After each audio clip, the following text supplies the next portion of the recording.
Hari itu, Nisa mengirim pesan singkat ke Raka. Aku baca review tentang warung senja, katanya enak banget, rame juga. Kita coba yuk, biar nggak coba makan mie instan terus. Raka membaca pesan itu sambil tersenyum. Dia memang sedang butuh suasana baru. Setelah seharian berkutat dengan laporan kerjaan yang tak kunjung selesai, ide untuk makan malam di tempat baru terdengar menyegarkan. Oke, aku jemput jam 5. Balasnya singkat. Mereka berjanji bertemu di depan apartemen Nisa. Saat Raka tiba, Nisa sudah menunggu dengan pakaian santai tapi tetap rapi. Jaket tipis melingkari tubuhnya dan tas lempang hitam melingkar di bahunya. Udah lama nunggu? Tanya Raka sambil membukakan pintu mobil. Enggak, baru aja keluar, jawab Nisa ceria. Serius lo mau ke situ? Aku dengar katanya agak jauh dari sini. Katanya sih emang gitu, tapi kalau makanannya enak, kenapa enggak? Raka menyalakan mesin mobil dan mulai melaju. Jalanan Jakarta sore itu cukup padat, tapi mereka masih punya waktu sekitar 1 jam sebelum maghrib. Musik lembut mengalun dari speaker mobil, membuat perjalanan terasa lebih nyaman. Setelah hampir 1 jam berkendara, mereka akhirnya sampai di lokasi. Warung senja terletak di sebuah gang kecil di pinggiran Jakarta, jauh dari pusat kota yang biasanya ramai.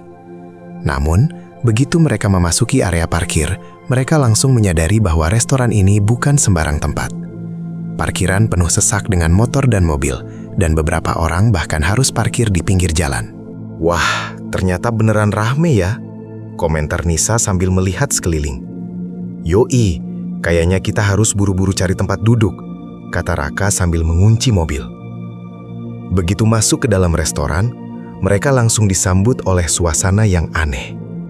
Ruangan itu besar, dengan meja-meja kayu yang tertata rapi.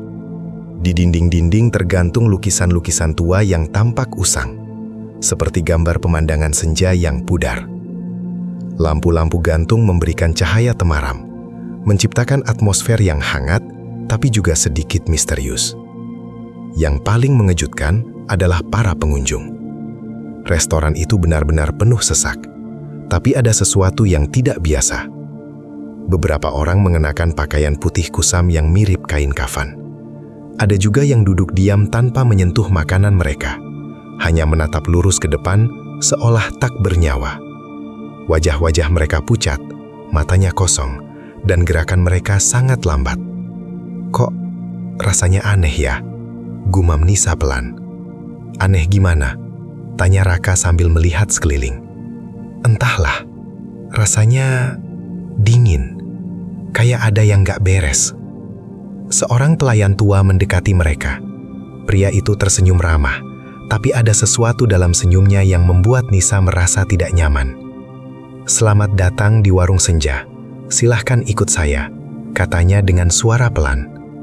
Mereka mengikuti pelayan itu ke meja di sudut ruangan. Saat melewati meja-meja lain, Nisa merasa tatapan para pengunjung mengikuti mereka. Ada yang menatap kosong, ada yang tersenyum aneh, dan ada yang sama sekali tidak berekspresi. Suasana sunyi itu semakin terasa mencekam. Ini mejanya, kata pelayan tua sambil menarik kursi untuk mereka. Silahkan lihat menu, saya akan kembali sebentar lagi. Setelah pelayan pergi, Nisa dan Raka saling bertatapan. Lo juga ngerasa aneh nggak? Tanya Nisa. Aneh gimana? Raka mencoba bersikap tenang, tapi dia juga merasakan sesuatu yang tidak beres. Kayaknya kita salah pilih tempat deh, gumam Nisa pelan. Namun, sebelum mereka sempat memutuskan untuk pergi, lampu di restoran tiba-tiba berkedip sebentar. Dalam sekejap, mereka merasakan ada sesuatu yang tidak terlihat sedang mengamati mereka dari kegelapan. Pengunjung yang tak biasa. Nisa mengambil napas dalam-dalam, mencoba menenangkan diri. Dia tahu ada sesuatu yang salah dengan tempat ini, tapi dia juga tidak ingin terlihat berlebihan di depan Raka. Mungkin cuma perasaanku aja, katanya pelan, lebih kepada dirinya sendiri daripada kepada Raka. Perasaan apa? Tanya Raka, sambil membuka menu yang diletakkan di atas meja oleh pelayan tua tadi. Matanya langsung tertuju pada daftar makanan yang ditulis dengan huruf-huruf besar dan tebal. Ada beberapa nama yang terdengar familiar, seperti nasi goreng, ayam bakar, dan sop. Tapi ada juga nama-nama yang aneh, seperti daging malam terakhir dan sup kenangan. Dia mengerutkan dahi. Ini restoran atau tempat ritual sih? Nama-namanya kok kayak gitu? Nisa ikut melihat menu itu. Dia merasakan sensasi dingin menjalar di punggungnya saat membaca nama-nama tersebut. Kayaknya kita nggak bakal pesan yang aneh-aneh deh, gumamnya. Dia mencoba fokus pada hal-hal normal, seperti nasi goreng atau mie goreng. Tapi pikirannya terus kembali ke para pengunjung di sekitar mereka. Di meja sebelah, seorang pria paruh baya duduk sendirian. Dia mengenakan kemeja putih yang tampak kusam, seperti sudah lama tidak dicuci. Wajahnya pucat dan matanya kosong menatap ke arah dinding. Di meja lain, seorang wanita muda duduk bersama dua anak kecil. Mereka semua diam, tidak ada suara tawa atau obrolan seperti yang biasa terdengar di restoran ramai. Bahkan, piring-piring di depan mereka masih utuh, seolah-olah mereka tidak berniat untuk menyentuh makanan itu. "Lo lihat nggak?" bisik Nisa pelan, sambil menunjuk ke arah wanita dan dua anak kecil itu. Mereka dari tadi nggak gerak sama sekali. Raka mengikuti arah pandang Nisa. Dia memperhatikan wanita itu lebih seksama. Ada sesuatu yang aneh dengan penampilannya. Rambutnya kusut, bajunya robek-robek di beberapa bagian, dan kulitnya pucat seperti orang yang sudah lama tidak terkena sinar matahari. "Iya, emang aneh," kata Raka pelan. "Tapi mungkin mereka cuma capek atau lagi ada masalah." "Capek? Masalah? Lo serius ngomong gitu?" Nisa menatap Raka dengan ekspresi tak percaya. "Gue gak pernah lihat orang kayak gitu di tempat makan biasa. Ini bukan cuma soal capek atau masalah, Ra. Ini beda." Sebelum Raka sempat menjawab, seorang pria muda di meja seberang tiba-tiba menoleh ke arah mereka. Tatapannya kosong, tapi ada sesuatu dalam sorot matanya yang membuat Nisa merinding. Pria itu tersenyum tipis, lalu mengangkat tangannya lambat-lambat, seperti sedang melambaikan tangan. Nisa buru-buru memalingkan wajahnya, tapi dia bisa merasakan tatapan pria itu masih mengikuti mereka. "Dia, kenapa ngelihat kita kayak gitu?" tanya Nisa. Suaranya hampir berbisik. "Mungkin cuma kebetulan," jawab Raka, meskipun ada suaranya tidak terdengar yakin. Dia mencoba mengalihkan perhatian dengan melihat-lihat menu lagi, tapi sulit untuk tidak merasakan ketegangan yang semakin memuncak. Nisa akhirnya memutuskan untuk mengambil ponselnya. "Gue mau coba foto mereka," katanya pelan. "Siapa tahu ada sesuatu yang gue lewatkan." Raka menatapnya dengan heran. "Buat apa? Emang lo pikir ada apa? Gue nggak tahu. Tapi kalau ada sesuatu yang aneh, mungkin foto bisa kasih kita jawaban." Tanpa menunggu persetujuan Raka, Nisa mulai mengarahkan kamera ponselnya ke arah para pengunjung. Pertama, dia membidik pria paruh baya di meja sebelah. Saat gambar muncul di layar, dia hampir menjatuhkan ponselnya karena kaget. Di foto itu, pria itu tidak terlihat seperti manusia biasa. Tubuhnya transparan, seperti asap tipis yang hampir hilang. Wajahnya juga tidak jelas, hanya bayangan samar yang membuat bulu kuduk Nisa merinding. "Ra!" panggil Nisa pelan. Suaranya bergetar. Dia menunjukkan foto itu ke Raka. Raka mengerutkan dahi saat melihat layar ponsel Nisa. "Ini editan kan? Efek kamera mungkin." "Itu bukan efek," protes Nisa. "Gue nggak pakai filter apapun. Coba lihat yang lain." Nisa kemudian mengarahkan kamera ke wanita dan dua anak kecil di meja lain. Hasilnya lebih mengerikan. Wanita itu terlihat seperti hantu kuntilanak, dengan rambut panjang yang menutupi wajahnya. Dua anak kecil di sampingnya bahkan tidak memiliki wajah sama sekali, hanya bayangan hitam yang menganga. "Ini nggak mungkin," gumam Raka. Suaranya mulai terdengar gugup. "Kita harus pergi dari sini." "Tunggu, coba satu lagi," kata Nisa. Kali ini mengarahkan kamera ke pria muda yang tadi melambaikan tangan. Hasil fotonya membuat Nisa nyaris berteriak. Pria itu tampak seperti pocong, dengan kain putih yang melilit tubuhnya, dan wajah yang penuh luka-luka. Yang lebih mengejutkan, wajah itu sangat familiar. Setelah beberapa detik, Nisa menyadari bahwa pria itu adalah tetangga mereka yang meninggal dunia beberapa bulan lalu dalam kecelakaan tragis. Ini Pak Andi, kata Nisa pelan, suaranya bergetar. Pak Andi yang tinggal di kompleks kita. Dia sudah meninggal. Raka menatap Nisa dengan mata membelalak. Jangan bilang lu serius. Aku serius, Ra. Ini nggak mungkin kebetulan. Kita harus pergi dari sini sekarang. Sebelum mereka sempat bangkit dari kursi, pelayan tua muncul lagi dengan senyum misteriusnya. Ada yang bisa saya bantu? Tanyanya pelan, seolah-olah tidak menyadari ketegangan di antara mereka. Kami belum siap pesan, kata Raka cepat, mencoba terdengar tenang meskipun suaranya sedikit gemetar. Pelayan itu mengangguk, lalu berdiri diam di samping meja mereka.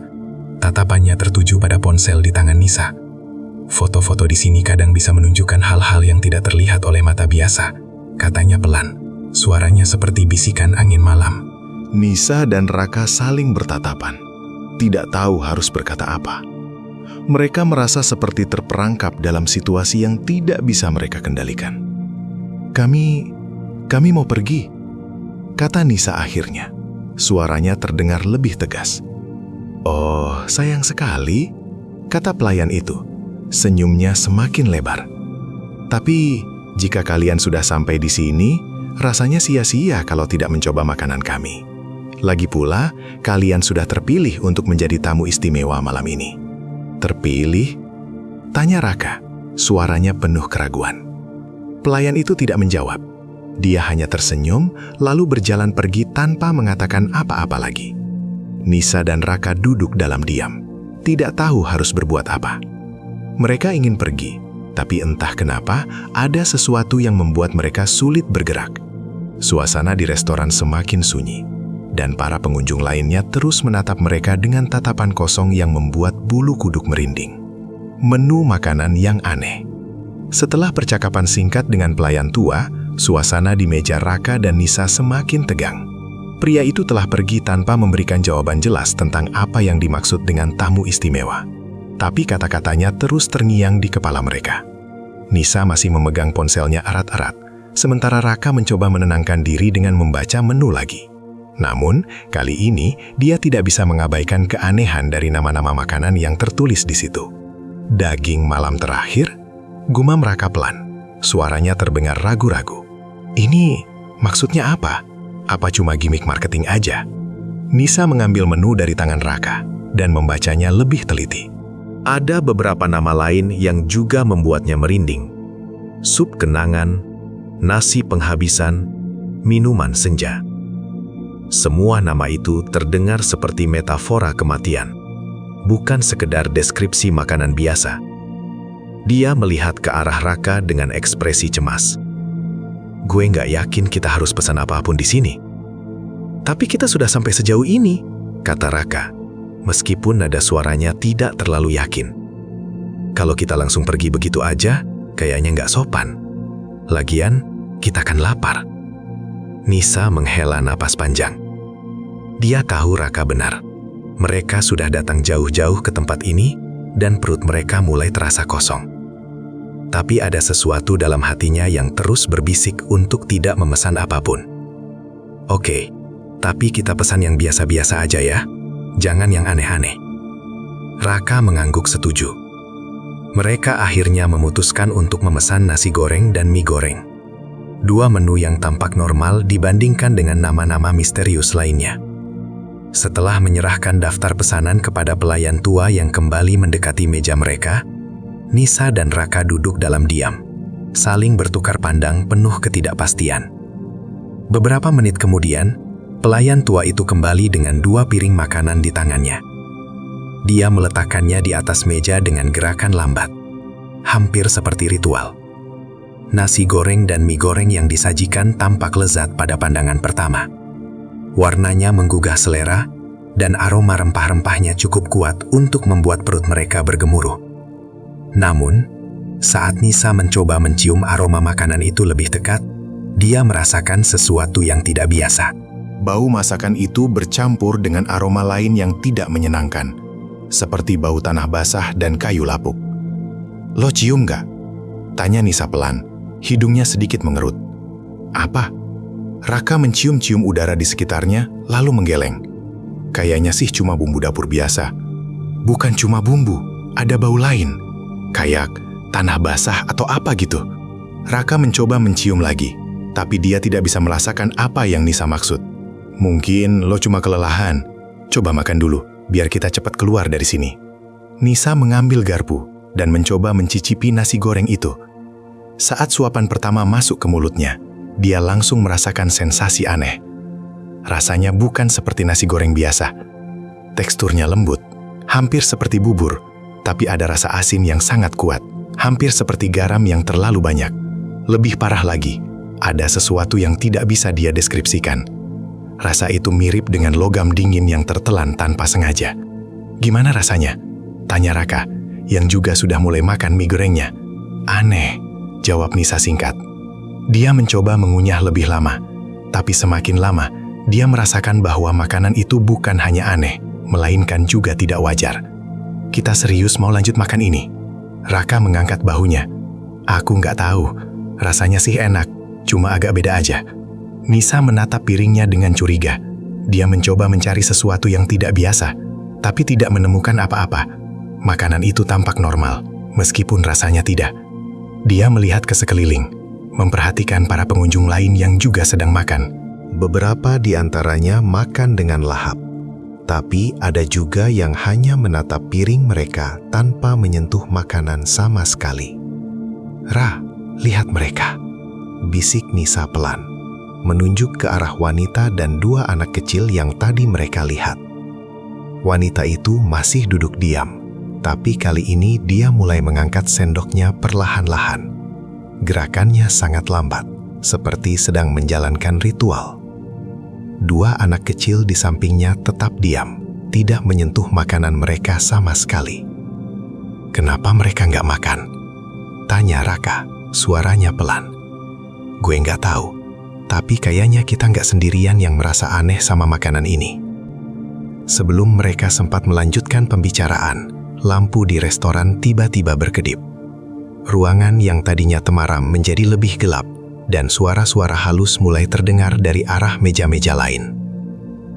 Awalnya, suara itu seperti bisikan pelan, tapi semakin lama semakin jelas.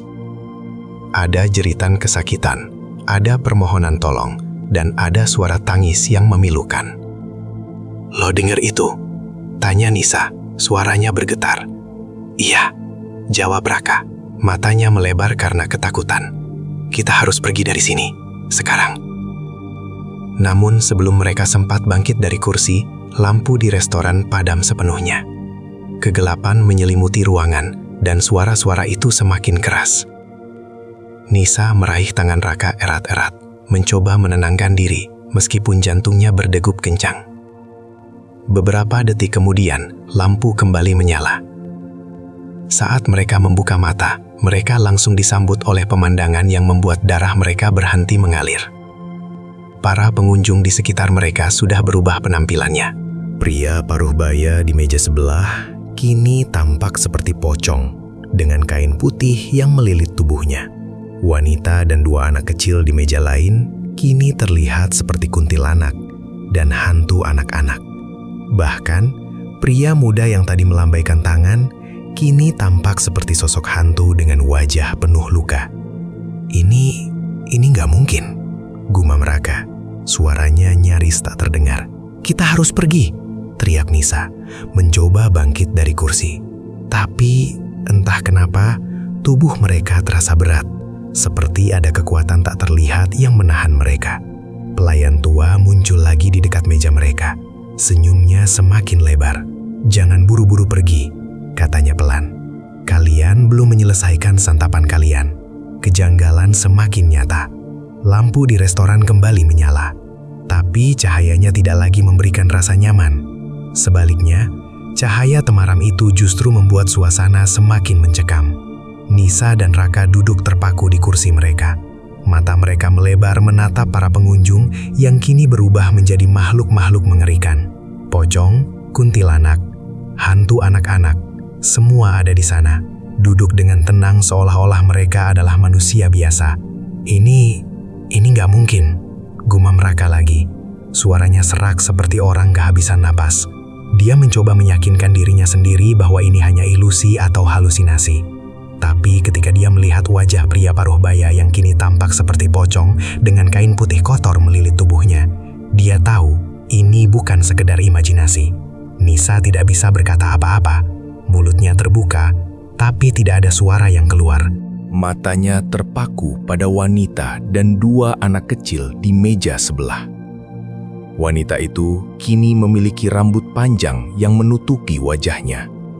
Tubuhnya mengambang beberapa sentimeter di atas kursi. Dua anak kecil di sampingnya bahkan tidak memiliki wajah sama sekali. Hanya bayangan hitam kosong yang membuat bulu kuduk Nisa merinding. "Kita harus pergi dari sini." Akhirnya Nisa berhasil bersuara, meskipun nada suaranya terdengar seperti jeritan tertahan. Dia mencoba bangkit dari kursi, tapi tubuhnya terasa berat, seperti ada kekuatan tak terlihat yang menahan gerakannya. Raka juga mencoba berdiri, tapi hasilnya sama. Kakinya seolah terpaku di lantai kayu yang dingin itu. "Kenapa kita nggak bisa gerak?" tanyanya, suaranya penuh kepanikan. Pelayan tua yang tadi muncul mendekati mereka dengan langkah pelan. Senyumnya masih terlihat ramah, tapi ada sesuatu dalam sorot matanya yang membuat Nisa dan Raka merasa semakin tidak nyaman. "Tidak perlu buru-buru," katanya dengan suara lembut, hampir seperti bisikan. "Anda berdua sudah terpilih untuk menjadi tamu istimewa malam ini." "Terpilih? Terpilih untuk apa?" tanya Raka. Suaranya terdengar lebih keras kali ini. Dia mencoba menahan emosinya, tapi ketakutan mulai mengambil alih. Pelayan tua tidak langsung menjawab. Dia hanya tersenyum, lalu mengeluarkan sebuah buku kecil dari balik celemeknya. Buku itu tampak tua, dengan sampul kulit yang retak-retak dan tulisan emas yang sudah pudar. Dia membuka halaman pertama, lalu menunjukkannya kepada Raka dan Nisa. Di halaman itu tertulis daftar nama-nama, lengkap dengan tanggal dan waktu. Nisa memicingkan mata, mencoba membaca tulisan-tulisan itu. Awalnya, dia tidak mengenali nama-nama tersebut. Tapi saat dia membaca lebih teliti, salah satu nama langsung membuatnya terperanjat. Itu nama aku," katanya pelan. Suaranya bergetar.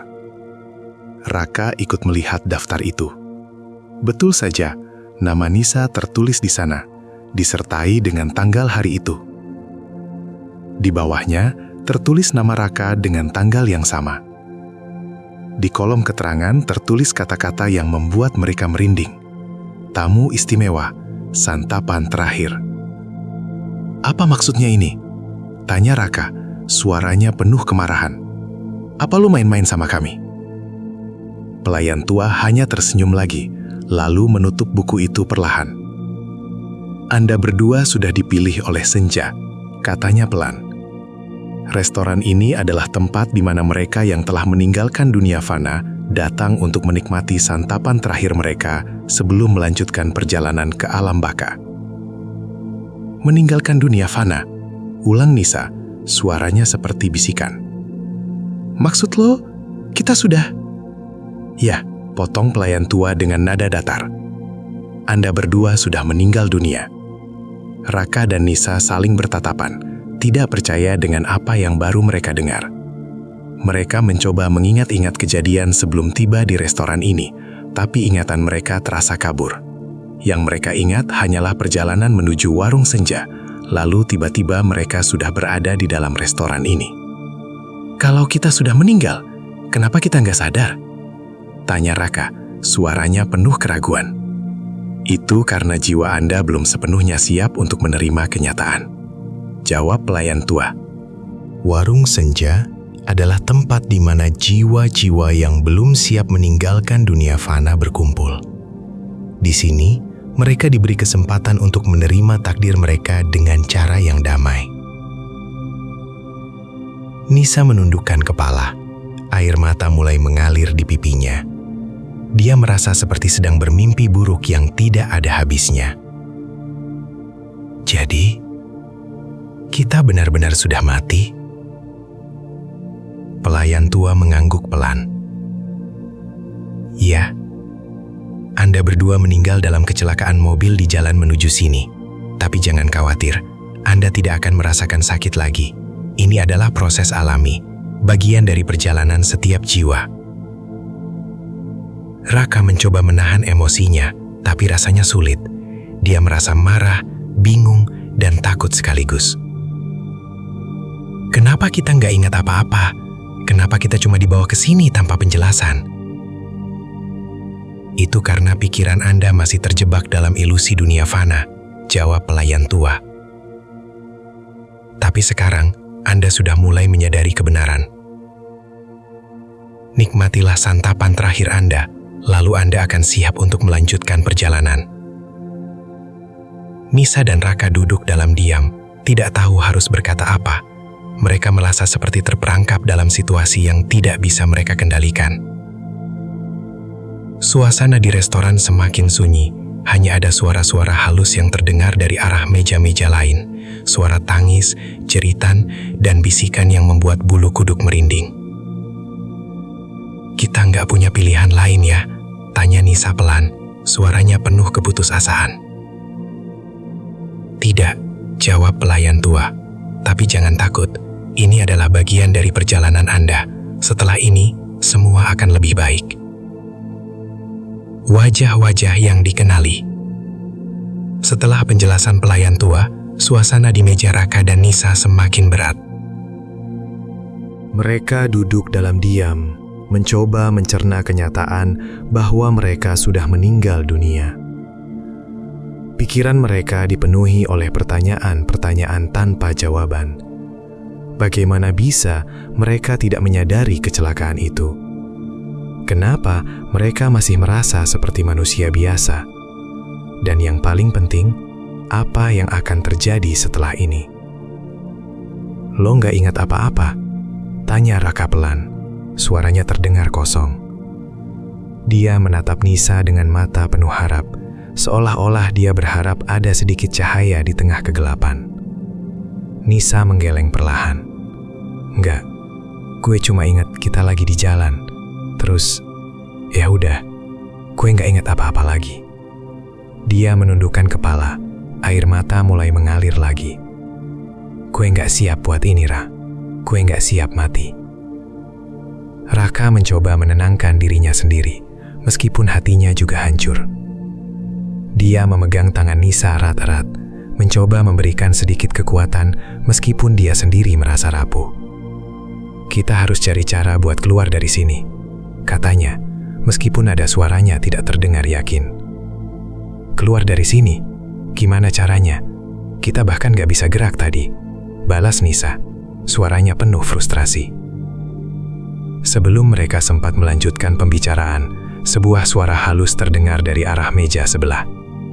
Suara itu seperti bisikan angin malam, tapi kali ini lebih jelas. Kenapa kalian takut? Tanya suara itu, lembut namun dingin. Raka dan Nisa langsung menoleh ke arah suara itu. Di meja sebelah, wanita muda yang tadi mereka lihat, yang kini tampak seperti kuntilanak, menatap mereka dengan wajah penuh rasa iba. Kalian tidak perlu takut, katanya lagi, suaranya seperti melodi yang memilukan. Ini adalah proses yang harus dilewati setiap jiwa. Proses apa? Tanya Raka, suaranya penuh keraguan. Proses untuk menerima kenyataan bahwa kalian sudah meninggalkan dunia fana, jawab wanita itu pelan. Aku juga pernah seperti kalian. Aku tidak sadar kalau aku sudah mati sampai aku tiba di sini. Nisa menatap wanita itu dengan mata berkaca-kaca. Jadi, lu juga sudah meninggal? Wanita itu mengangguk pelan. Iya, aku meninggal 5 tahun lalu. Tapi di sini, waktu tidak berarti apa-apa. Yang penting adalah menerima takdir kita. Raka mencoba mencerna kata-kata itu. Dia melihat ke sekeliling, memperhatikan para pengunjung lainnya. Beberapa dari mereka juga mulai berbicara. Suara-suara mereka bergema di ruangan yang sunyi. Ada yang bercerita tentang kecelakaan tragis. Ada yang menceritakan tentang penyakit yang membuat mereka meninggal, dan ada yang hanya berbisik tentang penyesalan yang belum terselesaikan. "Kita kenapa nggak ingat apa-apa?" tanya Nisa lagi. Suaranya bergetar. "Itu karena pikiran kalian masih terjebak dalam ilusi dunia fana," jawab pria paruh baya yang kini tampak seperti pocong. "Tapi sekarang kalian sudah mulai menyadari kebenaran. Nikmatilah santapan terakhir kalian, lalu kalian akan siap untuk melanjutkan perjalanan." Raka dan Nisa saling bertatapan, tidak tahu harus berkata apa. Mereka merasa seperti terperangkap dalam situasi yang tidak bisa mereka kendalikan. Namun ada satu hal yang membuat mereka semakin penasaran. Para pengunjung lainnya tampaknya memiliki hubungan dengan masa lalu mereka. "Lo lihat nggak?" bisik Nisa pelan, menunjuk ke arah meja lain. Di sana, seorang pria tua duduk sendirian. Wajahnya sangat familiar, meskipun tubuhnya tampak transparan seperti asap tipis. Itu Om Joko, tetangga kita yang meninggal 2 tahun lalu. Raka memperhatikan pria itu lebih seksama. Betul saja, itu adalah Om Joko, tetangga mereka yang dulu sering membantu mereka saat ada masalah. "Iya, itu benar Om Joko," gumam Raka pelan. "Kenapa dia ada di sini?" "Karena dia juga sudah meninggal," jawab Nisa. Suaranya penuh kesedihan. "Tapi kenapa kita bisa ketemu dia di sini?" "Mungkin karena kita semua punya hubungan dengan tempat ini," kata pelayan tua yang tiba-tiba muncul lagi di dekat meja mereka. Warung Senja adalah tempat di mana jiwa-jiwa yang memiliki ikatan dengan orang-orang tertentu berkumpul. Anda berdua mungkin tidak menyadarinya, tapi Anda memiliki banyak kenangan dengan orang-orang di sini. Raka dan Nisa mulai menyadari bahwa para pengunjung lainnya bukanlah orang-orang asing. Mereka adalah teman-teman, keluarga, bahkan tetangga yang sudah meninggal dunia. Ada Pak Andi, tetangga mereka yang meninggal dalam kecelakaan tragis beberapa bulan lalu. Ada Bu Siti, guru sekolah dasar tempat Nisa bekerja, yang meninggal karena sakit. Bahkan ada teman kuliah Raka yang dulu sangat dekat dengannya, tapi sudah meninggal karena kecelakaan motor. "Kenapa kita bisa ketemu mereka semua di sini?" tanya Raka. Suaranya penuh kebingungan. "Karena ini adalah bagian dari proses penerimaan," jawab pelayan tua. "Anda berdua harus menghadapi kenyataan bahwa mereka sudah meninggalkan dunia fana. Hanya dengan begitu, Anda bisa menerima takdir Anda sendiri."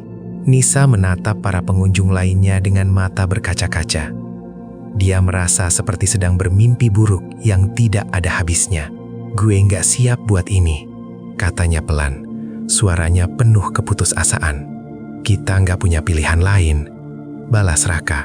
Meskipun nada suaranya tidak terdengar yakin. "Kita harus menerima ini." Pelayan tua tersenyum lembut, lalu menepuk bahu mereka pelan. "Jangan takut. Ini adalah bagian dari perjalanan Anda. Setelah ini, semua akan lebih baik." Rahasia Warung Senja.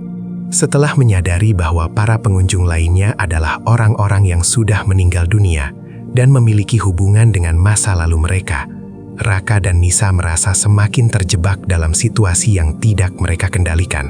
Suasana di restoran semakin mencekam, meskipun lampu-lampu gantung tetap memberikan cahaya temaram yang membuat ruangan terlihat seperti mimpi buruk yang tak berujung.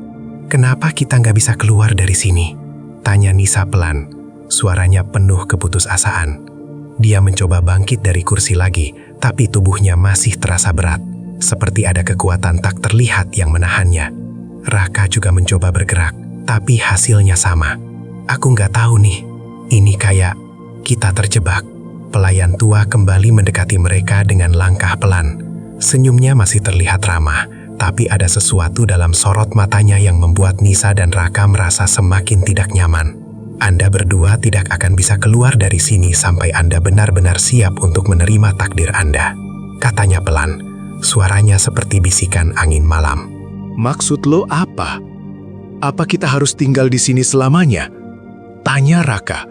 Suaranya penuh kemarahan. "Tidak selamanya," jawab pelayan tua. "Hanya sampai Anda siap untuk melanjutkan perjalanan ke alam baka." Warung Senja adalah tempat di mana jiwa-jiwa yang belum sepenuhnya siap meninggalkan dunia fana berkumpul. Di sini, mereka diberi kesempatan untuk menerima kenyataan tentang kematian mereka. Nisa menundukkan kepala, air mata mulai mengalir lagi. "Gue nggak siap buat ini. Gue nggak siap mati.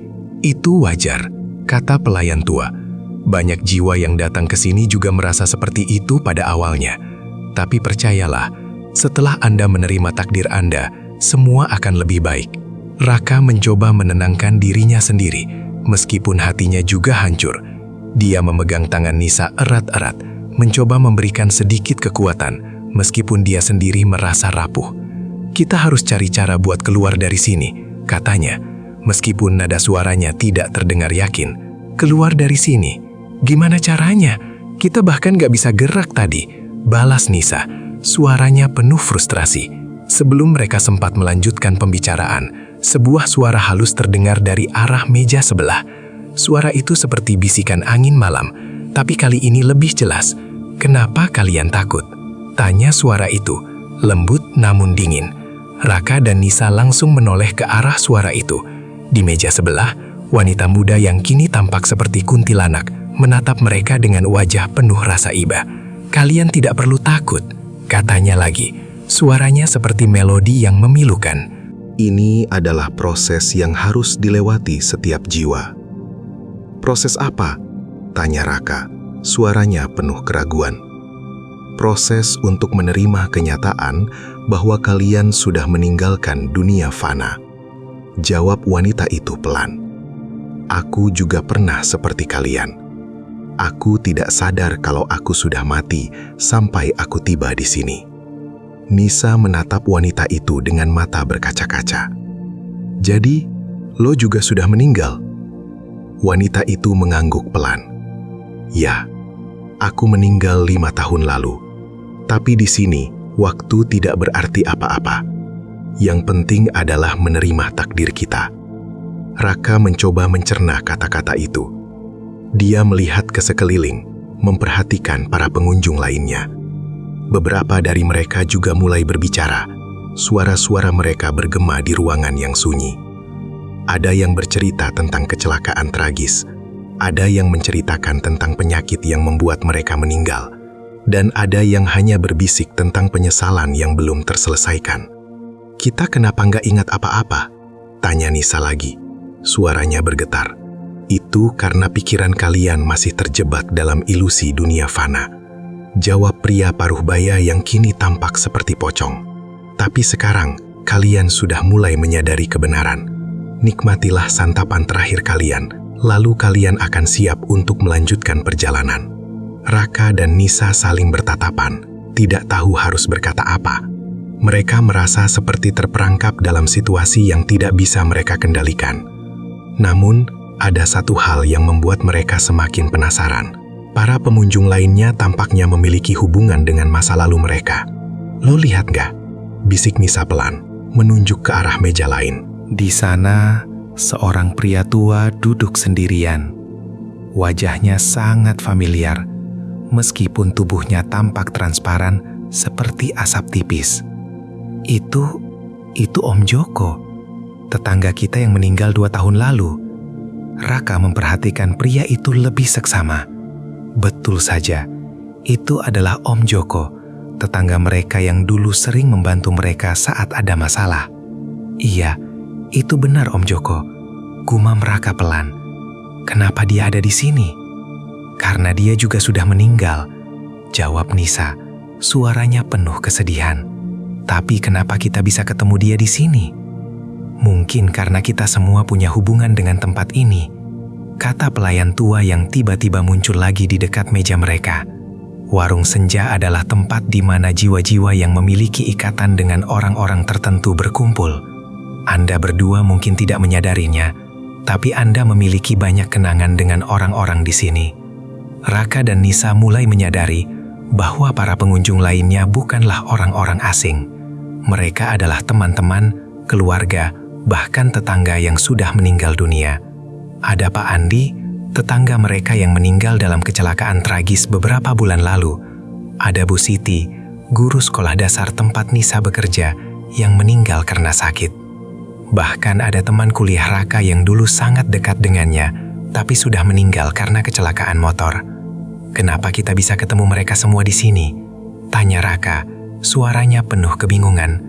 Karena ini adalah bagian dari proses penerimaan, jawab pelayan tua. Anda berdua harus menghadapi kenyataan bahwa mereka sudah meninggalkan dunia fana. Hanya dengan begitu, Anda bisa menerima takdir Anda sendiri.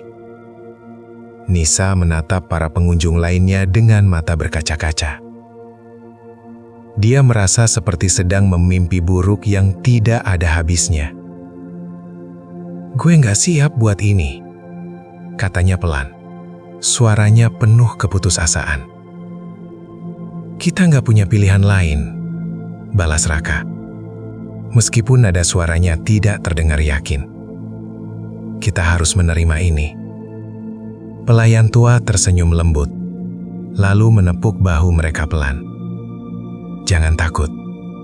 Ini adalah bagian dari perjalanan Anda. Setelah ini, semua akan lebih baik." Cermin kebenaran.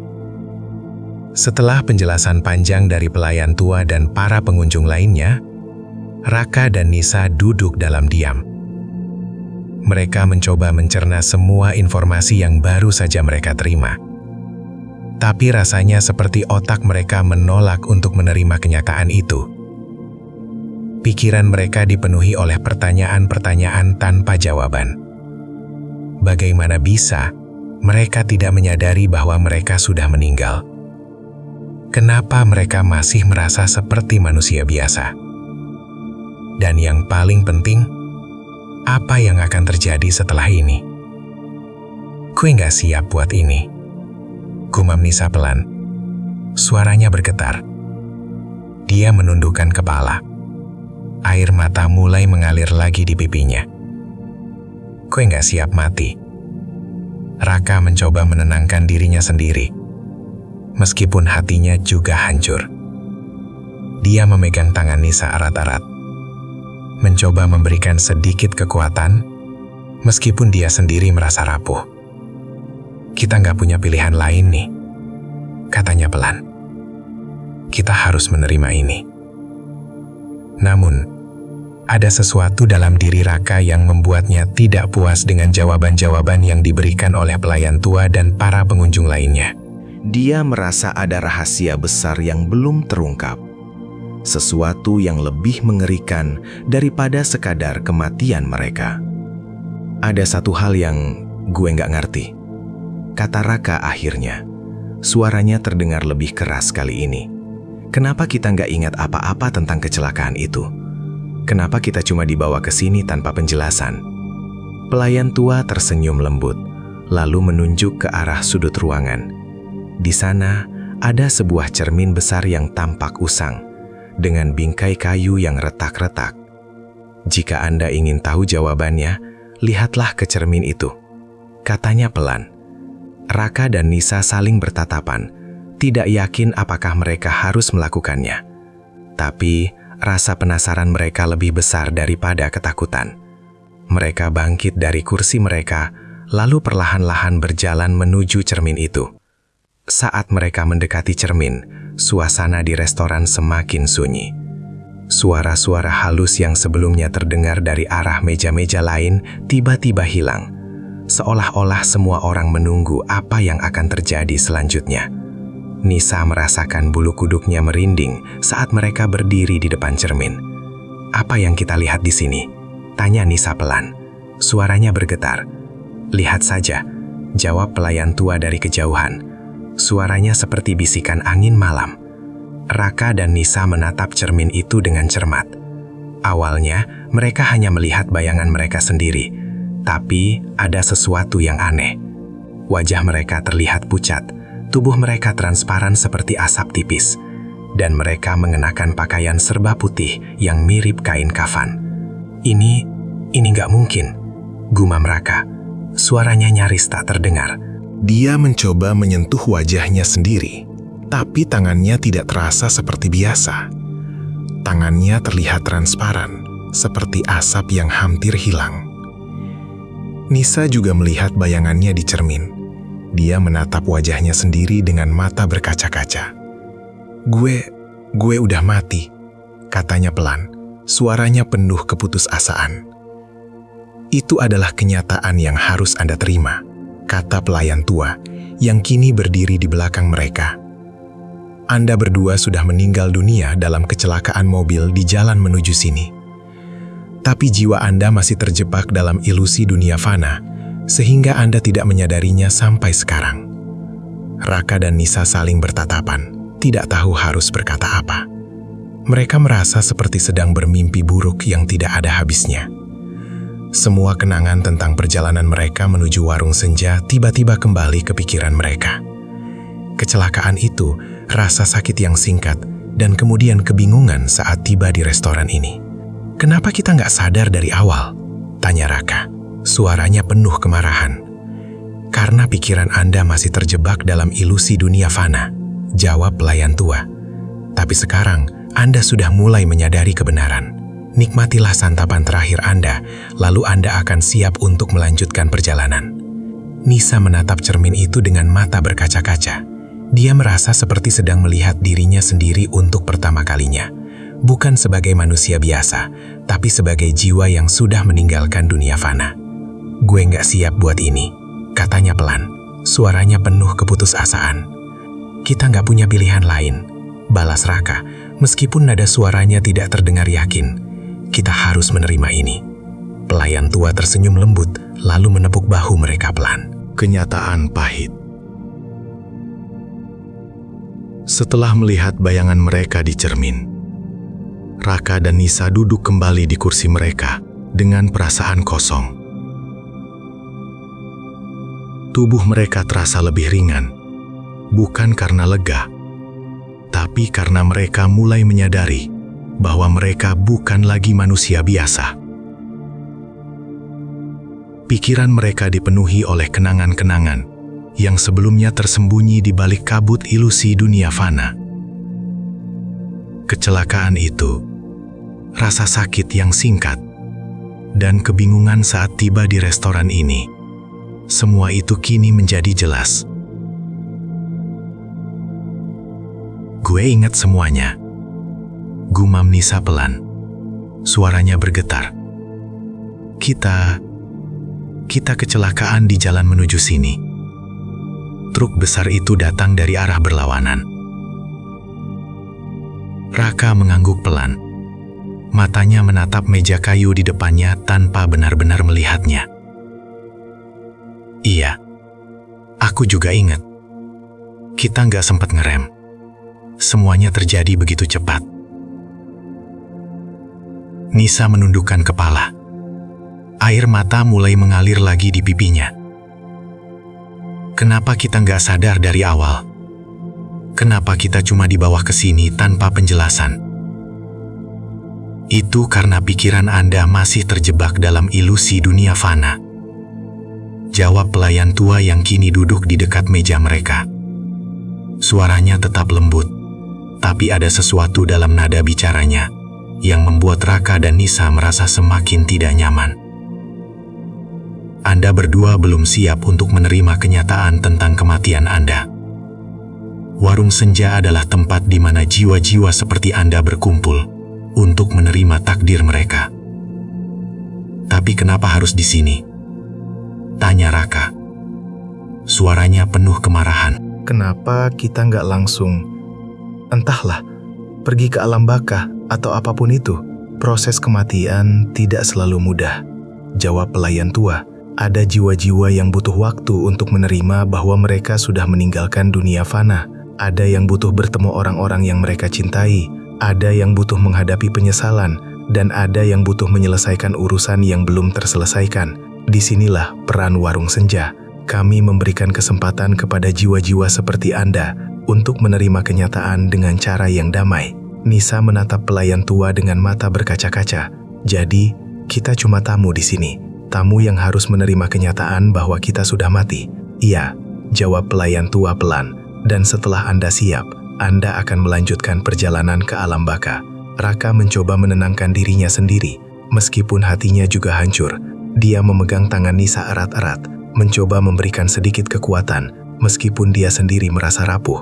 "Apa yang harus kita lakukan sekarang?" tanyanya. Suaranya terdengar kosong. "Nikmatilah santapan terakhir Anda," kata pelayan tua. "Ini adalah bagian dari proses penerimaan. Setelah Anda menyelesaikan makanan itu, Anda akan siap untuk melanjutkan perjalanan." Nisa menatap piring di depannya dengan curiga. Makanan itu tampak normal, tapi rasanya aneh ketika dia mencicipinya tadi. Dia tidak yakin apakah dia bisa melanjutkan makan, tapi dia juga tahu bahwa mereka tidak punya pilihan lain. Kita harus makan ini, kata Raka pelan, meskipun nada suaranya tidak terdengar yakin. Mungkin ini satu-satunya cara buat kita keluar dari sini. Nisa mengangguk pelan, lalu mulai makan nasi goreng di depannya. Rasanya masih sama seperti sebelumnya. Lembut, asin, dan ada rasa logam dingin yang tertelan tanpa sengaja. Tapi kali ini, dia mencoba tidak memikirkannya. Dia hanya fokus pada gerakan garpu yang masuk ke mulutnya, berharap bahwa ini akan membantu mereka menyelesaikan proses ini. Saat mereka makan, suasana di restoran semakin sunyi. Para pengunjung lainnya juga mulai makan dengan lahap, meskipun beberapa di antaranya tetap diam tanpa menyentuh makanan mereka. Ada sesuatu dalam atmosfer itu yang membuat Raka dan Nisa merasa seperti sedang menjalani ritual yang tidak mereka pahami sepenuhnya. "Lo merasakan gak?" bisik Nisa pelan. Suaranya bergetar. Kayak ada sesuatu yang berubah. Raka mengangguk pelan. Dia juga merasakan sensasi aneh yang menjalar di tubuhnya. Rasanya seperti ada beban yang perlahan-lahan terangkat dari pundak mereka. "Mungkin ini bagian dari proses," katanya pelan. Pelayan tua tersenyum lembut, lalu bangkit dari kursi. "Anda berdua sudah mulai menerima takdir Anda," katanya pelan. "Lanjutkan saja makan Anda. Setelah ini, semua akan lebih baik." Raka dan Nisa duduk dalam diam, mencoba menyelesaikan makanan mereka meskipun rasanya sulit. Mereka tahu bahwa ini adalah langkah terakhir mereka sebelum melanjutkan perjalanan ke alam baka. Namun, ada satu pertanyaan yang masih menggantung di benak mereka. Bagaimana rasanya meninggalkan dunia fana untuk selamanya? Warung senja sebagai gerbang kematian. Setelah menyelesaikan makanan mereka, Raka dan Nisa duduk dalam diam. Tubuh mereka terasa semakin ringan, seperti asap yang mulai menghilang di udara. Pikiran mereka dipenuhi oleh perasaan campur aduk. Sedih karena harus meninggalkan dunia fana, tapi juga lega karena akhirnya mereka mulai memahami apa yang terjadi pada mereka. "Gue nggak nyangka ini beneran terjadi," gumam Nisa pelan. Suaranya bergetar. Dia menatap piring kosong di depannya, seolah-olah mencoba mencari jawaban dari sisa-sisa makanan itu.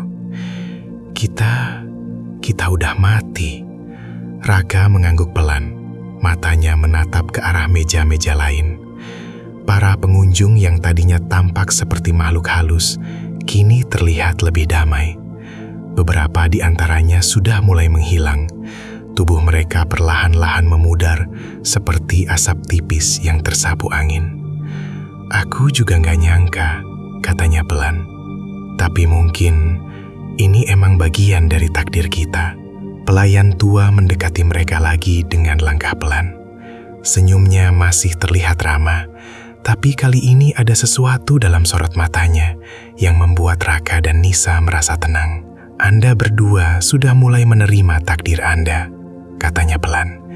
"Ini adalah langkah terakhir sebelum Anda melanjutkan perjalanan ke alam baka."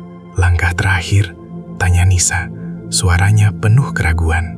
"Apa yang harus kita lakukan?" "Tidak ada yang perlu dilakukan," jawab pelayan tua. "Anda hanya perlu pasrah dan mengikuti alur. Ketika waktunya tiba, Anda akan merasakan panggilan untuk melanjutkan perjalanan." Raka dan Nisa saling bertatapan, tidak yakin apakah mereka siap untuk melangkah ke tahap berikutnya. Namun, mereka tahu bahwa tidak ada jalan lain selain menerima kenyataan ini. "Kenapa kita harus meninggalkan dunia fana?" tanya Raka. Suaranya penuh kebingungan. "Kenapa nggak langsung ke alam baka setelah kita meninggal? Itu karena tidak semua jiwa siap untuk meninggalkan dunia fana," jawab pelayan tua. "Ada yang butuh waktu untuk menerima kenyataan. Ada yang butuh bertemu orang-orang yang mereka cintai. Dan ada yang butuh menyelesaikan urusan yang belum terselesaikan. Warung senja adalah tempat di mana jiwa-jiwa seperti Anda berkumpul untuk menyelesaikan proses itu." Nisa menatap pelayan tua dengan mata berkaca-kaca. "Jadi, ini adalah gerbang menuju alam baka?" "Ya," jawab pelayan tua pelan. Dan Anda berdua sudah hampir sampai di sana. Raka mencoba menenangkan dirinya sendiri, meskipun hatinya juga hancur. Dia memegang tangan Nisa erat-erat, mencoba memberikan sedikit kekuatan, meskipun dia sendiri merasa rapuh. Kita harus ikhlas nih, katanya pelan. Mungkin ini satu-satunya cara buat kita melanjutkan perjalanan. Nisa mengangguk pelan. Air mata mulai mengalir lagi di pipinya. Iya, gue cuma gak siap buat ninggalin semuanya. Kita gak punya pilihan lain, balas Raka, meskipun nada suaranya tidak terdengar yakin. Kita harus menerima ini. Saat mereka duduk dalam diam, suasana di restoran semakin sunyi. Para pengunjung lainnya satu persatu mulai menghilang. Tubuh mereka perlahan-lahan memudar, seperti asap tipis yang tersapu angin. Hanya ada beberapa orang yang tersisa, termasuk Om Joko, tetangga mereka yang meninggal 2 tahun lalu. Pria tua itu tersenyum lembut kepada Raka dan Nisa, lalu mengangkat tangannya lambat-lambat, seperti sedang melambaikan tangan perpisahan. Dia juga mau pergi. Gumam Nisa pelan. Suaranya bergetar. Iya, kata pelayan tua. Dia sudah siap untuk melanjutkan perjalanan. Dan sebentar lagi, Anda berdua juga akan siap. Raka dan Nisa duduk dalam diam, mencoba menenangkan diri mereka sendiri. Mereka tahu bahwa ini adalah akhir dari perjalanan mereka di dunia fana. Tapi ada satu hal yang masih menggantung di benak mereka. Bagaimana rasanya meninggalkan dunia fana untuk selamanya? Lo takut nggak? Tanya Nisa pelan. Suaranya bergetar. Takut, jawab Raka jujur. Tapi aku juga percaya bahwa ini adalah bagian dari takdir kita. Kita cuma harus ikhlas. Nisa mengangguk pelan, lalu menundukkan kepala. Air mata mulai mengalir lagi di pipinya. Tapi kali ini dia mencoba menenangkan dirinya sendiri. Iya, kita harus ikhlas. Pelayan tua tersenyum lembut, lalu menempuk bahu mereka pelan. Jangan takut. Ini adalah bagian dari perjalanan Anda. Setelah ini, semua akan lebih baik. Pengunjung baru. Setelah berjam-jam duduk dalam diam, Raka dan Nisa mulai merasakan perubahan yang lebih nyata. Tubuh mereka semakin ringan, hampir seperti tidak memiliki bobot sama sekali. Pikiran mereka dipenuhi oleh kenangan-kenangan dari dunia fana. Keluarga, teman, pekerjaan, dan semua hal yang pernah mereka cintai. Namun ada satu hal yang aneh. Kenangan itu terasa semakin jauh, seolah-olah sedang memudar seperti asap tipis yang tersapu angin. Gue nggak bisa ngerasain apa-apa lagi. Gumam Nisa pelan. Suaranya bergetar. Dia mencoba menggenggam tangan Raka. Tapi sentuhan itu sudah tidak terasa seperti biasa. Kayak kita udah nggak ada di dunia ini. Raka mengangguk pelan. Matanya menatap kosong ke arah meja kayu di depannya. Aku juga ngerasain itu. Semuanya kayak semakin jauh. Pelayan tua mendekati mereka lagi dengan langkah pelan. Senyumnya masih terlihat ramah. Tapi kali ini ada sesuatu dalam sorot matanya yang membuat Raka dan Nisa merasa tenang. Anda berdua sudah siap, katanya pelan. Saatnya untuk melanjutkan perjalanan. Melanjutkan perjalanan? Tanya Nisa. Suaranya penuh keraguan. Kemana? Ke tempat yang sudah ditentukan untuk Anda, jawab pelayan tua. Tapi ingat, ini bukan akhir. Ini adalah awal dari perjalanan baru. Raka dan Nisa saling bertatapan. Tidak yakin apakah mereka benar-benar siap untuk meninggalkan warung senja. Namun, mereka tahu bahwa tidak ada jalan lain selain menerima kenyataan ini. Lo takut nggak? Tanya Nisa pelan. Suaranya bergetar. Takut, jawab Raka jujur. Tapi aku juga percaya bahwa ini adalah bagian dari takdir kita. Kita cuma harus ikhlas. Nisa mengangguk pelan, lalu menundukkan kepala. Air mata mulai mengalir lagi di pipinya. Tapi kali ini dia mencoba menenangkan dirinya sendiri. Iya, kita harus ikhlas. Pelayan tua tersenyum lembut, lalu menepuk bahu mereka pelan. Jangan takut, ini adalah bagian dari perjalanan Anda. Setelah ini, semua akan lebih baik. Sebelum Raka dan Nisa sempat berkata apa-apa lagi, lampu di restoran tiba-tiba padam sepenuhnya. Kegelapan menyelimuti ruangan, dan suara-suara halus mulai terdengar dari arah meja-meja lain. Ada bisikan angin malam, ada jeritan kesakitan, dan ada suara tangis yang memilukan. Namun beberapa detik kemudian, lampu kembali menyala. Saat mereka membuka mata, mereka langsung disambut oleh pemandangan yang membuat darah mereka berhenti mengalir. Restoran itu kini kosong. Tidak ada lagi para pengunjung, tidak ada lagi pelayan tua. Bahkan meja dan kursi di sekitar mereka juga mulai memudar seperti asap tipis. Kita udah nggak ada di sini, gumam Nisa pelan. Suaranya bergetar. Iya, jawab Raka pelan. Kita udah nggak ada di dunia fana. Namun sebelum mereka sempat merasakan ketenangan, sebuah suara halus terdengar dari arah pintu masuk. Suara itu seperti bisikan angin malam, tapi kali ini lebih jelas. Selamat datang di warung senja, kata suara itu, lembut namun dingin. Raka dan Nisa langsung menoleh ke arah suara itu. Di pintu masuk, seorang pria muda berdiri dengan senyum misterius. Dia tampak seperti manusia biasa, tapi ada sesuatu dalam sorot matanya yang membuat mereka merinding. Di belakangnya, ada seorang wanita muda yang juga tersenyum lembut. Kalian siap untuk menjadi tamu istimewa malam ini? Tanya pria itu pelan. Raka dan Nisa saling bertatapan, tidak yakin apakah mereka mendengar dengan benar. Maksud lo apa? Tanya Raka, suaranya penuh kebingungan. Pria itu tersenyum lebar, lalu menunjuk ke arah cermin besar di sudut ruangan. Lihatlah ke cermin itu, katanya pelan. Raka dan Nisa menatap cermin itu dengan cermat. Awalnya, mereka hanya melihat bayangan mereka sendiri, tapi ada sesuatu yang aneh. Wajah mereka terlihat pucat, tubuh mereka transparan seperti asap tipis, dan mereka mengenakan pakaian serba putih yang mirip kain kafan.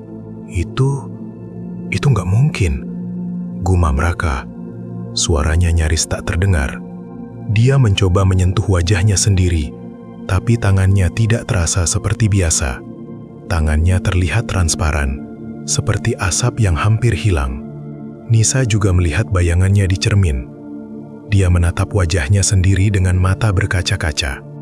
Gue udah mati, katanya pelan. Suaranya penuh keputusasaan. Itu adalah kenyataan yang harus Anda terima, kata pria muda yang kini berdiri di belakang mereka. Anda berdua sudah meninggal dunia dalam kecelakaan mobil di jalan menuju sini. Tapi jiwa Anda masih terjebak dalam ilusi dunia fana, sehingga Anda tidak menyadarinya sampai sekarang. Raka dan Nisa saling bertatapan, tidak tahu harus berkata apa. Mereka merasa seperti sedang bermimpi buruk yang tidak ada habisnya. Semua kenangan tentang perjalanan mereka menuju warung senja tiba-tiba kembali ke pikiran mereka. Kecelakaan itu, rasa sakit yang singkat, dan kemudian kebingungan saat tiba di restoran ini. Kenapa kita nggak sadar dari awal? Tanya Raka. Suaranya penuh kemarahan. Karena pikiran Anda masih terjebak dalam ilusi dunia fana, jawab pria muda. Tapi sekarang, Anda sudah mulai menyadari kebenaran. Nikmatilah santapan terakhir Anda, lalu Anda akan siap untuk melanjutkan perjalanan. Namun, sebelum Raka dan Nisa sempat berkata apa-apa lagi, pria muda itu tersenyum lebar. Selamat datang di warung senja, tamu istimewa. Anda berdua sekarang adalah bagian dari kami. Raka dan Nisa ternyata tidak pernah meninggalkan warung senja. Mereka tetap berada di sana, menjadi bagian dari para pengunjung misterius yang menyambut tamu-tamu istimewa lainnya. Mereka kini adalah pelayan bagi jiwa-jiwa baru yang belum siap menerima kenyataan tentang kematian mereka. warung itu akan terus buka setiap hari, menunggu kedatangan korban-korban baru yang takdirnya sudah ditentukan. Di luar restoran, seorang pengendara motor melintas dan melihat papan nama warung senja. Dia berhenti sejenak, merasa lapar dan ingin mampir untuk makan. Tanpa ia sadari, bayangannya di cermin di belakangnya mulai memudar. Tanda bahwa dia adalah tamu istimewa berikutnya yang akan memasuki gerbang kematian.